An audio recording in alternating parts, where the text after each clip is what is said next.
I'd like first, Tony, an overview of our tax credit properties. Okay, then we'll talk about Sunshine. All right. You wanna start? You don't want to start with the history of Sunshine first? Yeah, why don't you come up here? Helen, can you speak up louder? Okay. Mr. Director, so you Yeah. There you go. And everybody please speak up so everyone can hear, okay?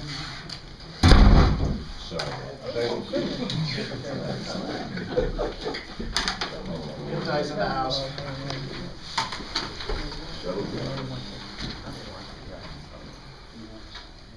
Okay. All right. Just a little history, because I think that, I know some members here have been around since Sunshine started, but many have not.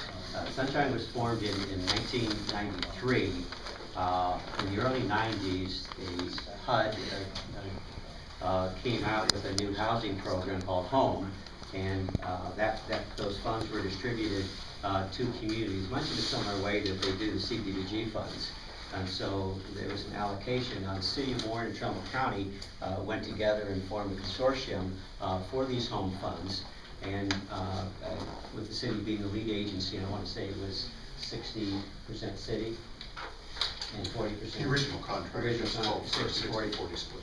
And so when Sunshine was formed, and again, Sunshine was formed because the original home funds indicated that a portion of those funds should be allocated to a nonprofit, and there was an entity that existed at that time.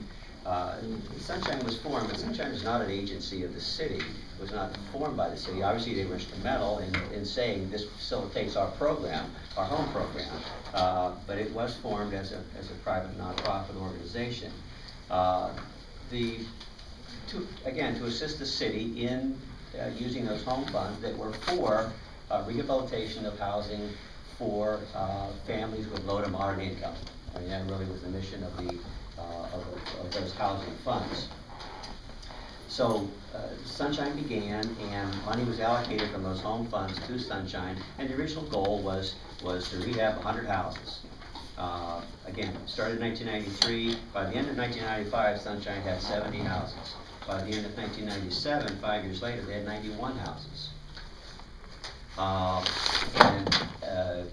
The way the funds came in, and this was a misconception, that this was all taxpayer dollars, because the way the city set this up when they started this thing, and Alex is here and can go into great detail, I'm sure, about how it was done.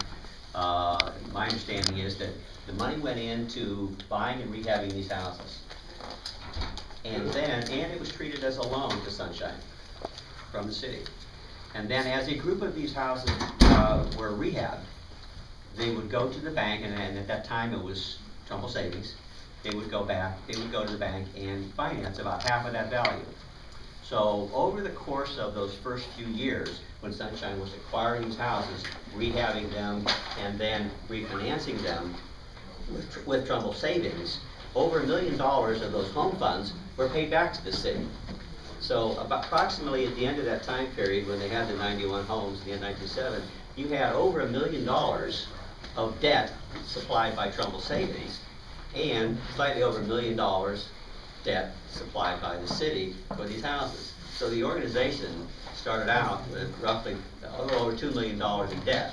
Now, I know for a fact from speaking with the previous director that when they would go to conferences and talk about, how they were structured, other organizations couldn't believe that they were trying to operate this rent-restricted program with all that debt. And so that's the formation in terms of how it was started and how it was funded initially, and how that transpired. Which is why we still today have somewhere just south of $700,000 that is still owed to the bank, and it's involved to a number of banks, now Huntington, on a number of those mortgages. And those for the 15 or 20 years that has existed, Sunshine has paid every penny of principal and interest, never missed a payment, never been late on a payment, comes right out of our account for all of those mortgages for all of those years, paid substantial funds, both in principal and interest on those mortgages. In addition, Sunshine didn't stop with that part of the housing program. They went on to develop tax credit, what's called low-income housing tax credit housing for the city of Warren. In 1997, they completed their first project, which included 39 new houses that were built and 9 houses that were rehabbed. Then the following year, there was a second project that was completed, Warren Homes 2, 35 new houses and 5 rehab houses. Following right after that, the next year, 99, 40 new houses were built within the city. And so you've got a total of, right now, 114 new houses over the last few years, over the last 15 or 20 years, that were built. And then the last project that Sunshine did, using tax credit, was strictly a rehab project.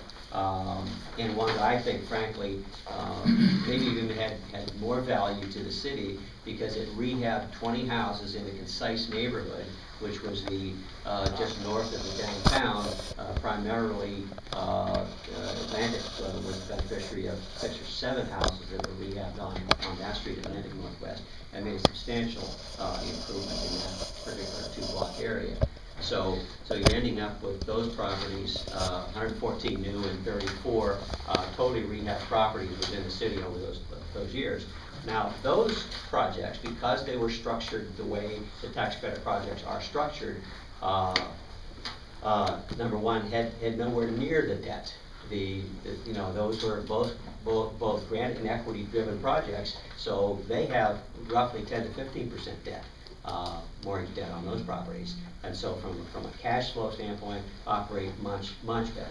Also, when they were in initial funding of a tax credit project, you put in appropriate amounts for capital and operating reserves. So all of those projects have appropriate operating capital reserves. Unlike the structure of the Sunshine rental houses that had no reserve set up in the original structure. And so as you move along with your housing projects, you move along the years, when you come up to something that is capital in the Sunshine side, you've got to take that out of operating dollars. You have no capital dollars to pull from to take care of a roof that needs to be replaced or a furnace that needs to be replaced. All that needs to come from operating dollars. So again, going back to the tax credit properties, those properties operate well.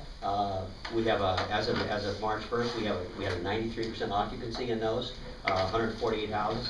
So 93% of those were leased, and the few that were not are just in transition from a tenant moving out, or one was a fire damage, and they're just those are just, they just roll in and roll out. But we maintain over the year 90 to 95% occupancy on those houses. And in a way, you could say we almost hurt ourselves, because we created, while we had 91 houses over the course of those few years, we created a better product.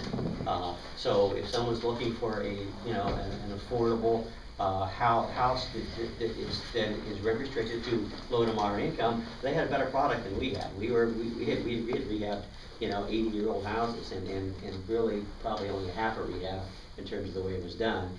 We have new houses now, or total rehab houses, so in a sense we didn't help ourselves out by doing this. Certainly helped the city.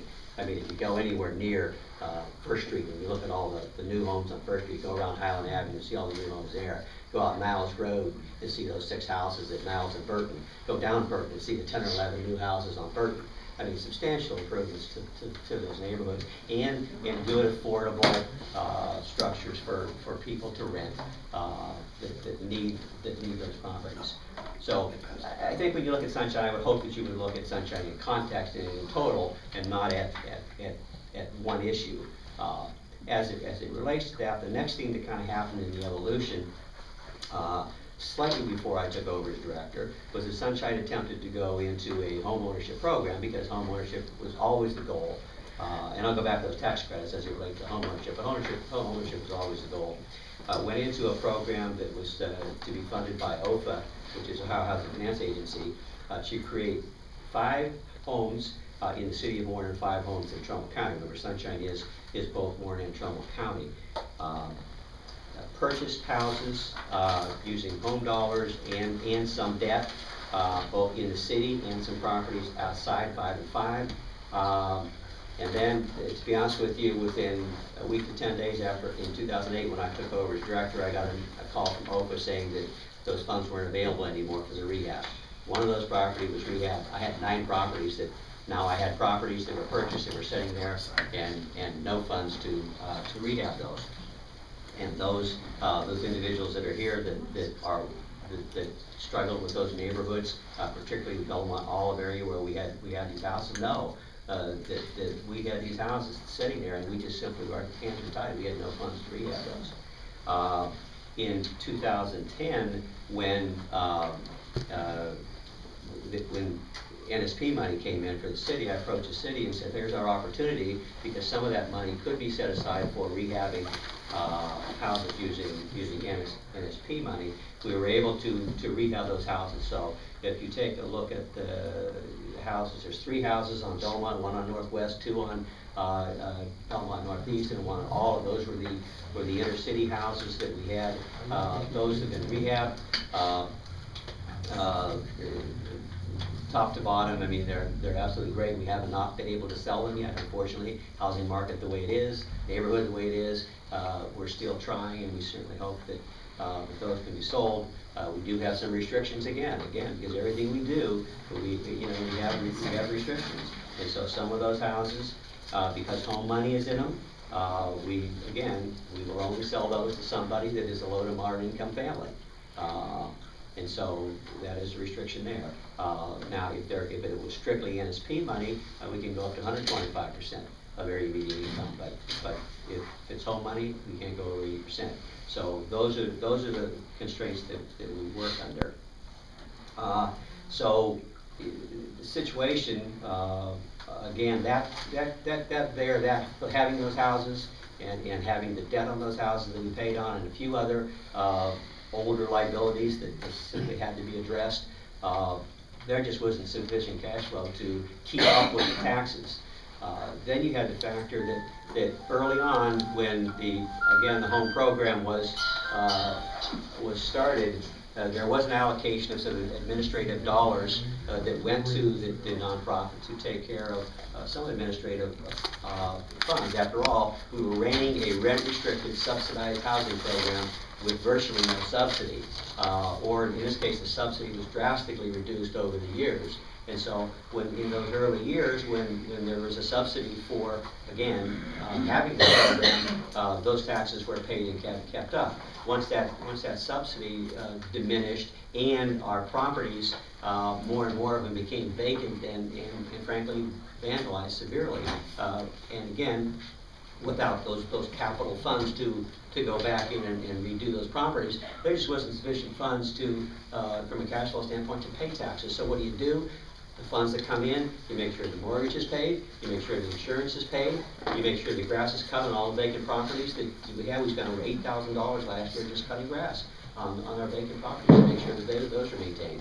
You just go down the line and you make sure that you take care of those things that need to get paid. Then, when you have funds, if you sell a property, you get caught up on the taxes. We sold, again, I think you read, we paid over almost $20,000 last year in taxes, when we've either refinanced or sold properties, those taxes get paid. We certainly want to pay those taxes. It's our intention to pay those taxes.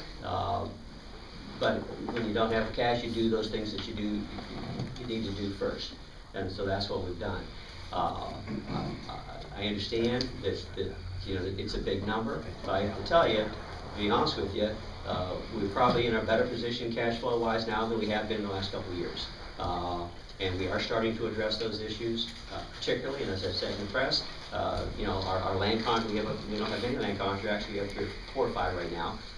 Those are priorities. In fact, one of those land contracts I just recently paid off all the taxes on, and I've made a payment on those 2 other land contracts that we've had to pay those down, because as I said, those are a priority to get those things paid. And as the cash is available, it goes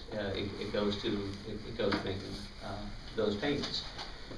So, again, we have the NSP house that we have for sale. We have 2 or 3 other properties for sale. I've got 2 showings this week, one on a property in